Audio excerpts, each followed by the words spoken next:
En réaction de la sortie du ministre de la fonction publique, Madeleine Baird, au sujet de la régularisation des agents publics de l'État et quelques dossiers brûlants du ministère, la FENASICA a tenu une conférence de presse dans l'enceinte du Musée national pour éclairer l'opinion publique. La présente conférence de presse vise deux objectifs. Le premier objectif, c'est de réagir suite à la récente sortie de Madame le ministre de la fonction publique, Madame Madeleine Baird, qui a récemment dressé un bilan gouvernemental des régularisations des situations administratives des agents publics de l'État,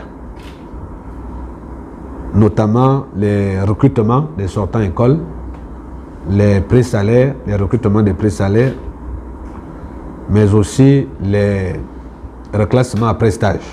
Et lors des négociations, nous nous sommes entendus avec le gouvernement sur certaines mesures qui devaient être prises à court terme, à moyen terme et à long terme.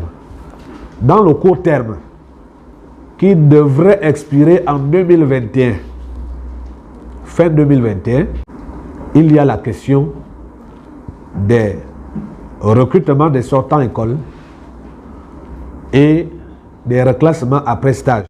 Le premier constat que nous avons fait, c'est que le ministère de la fonction publique n'a toujours pas tenu compte des remarques formulées par la FENASICA par rapport à la présentation de leurs documents. Dans leur tableau, vous allez voir que certains ministères sont clairement mentionnés, l'éducation nationale, la santé et tout le reste des ministères, y compris la jeunesse et sport, et des ministères qui peuvent même se créer hier, on les voit dans ce tableau. Mais la culture est logée dans une rubrique autre. Il n'y en avait que 18 sortant école. Regardez l'écart.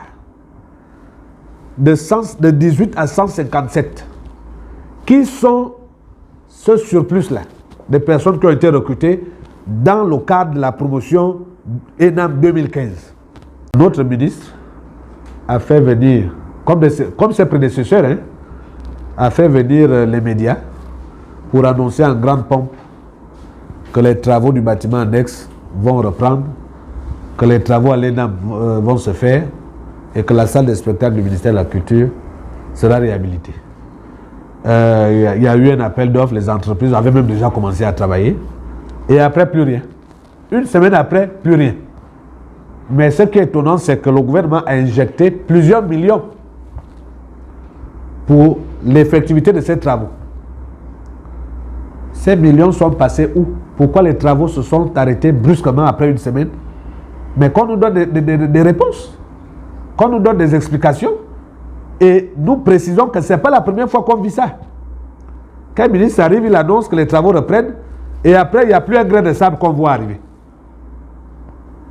Donc, cette fois-ci, ça ne va pas se passer comme ça.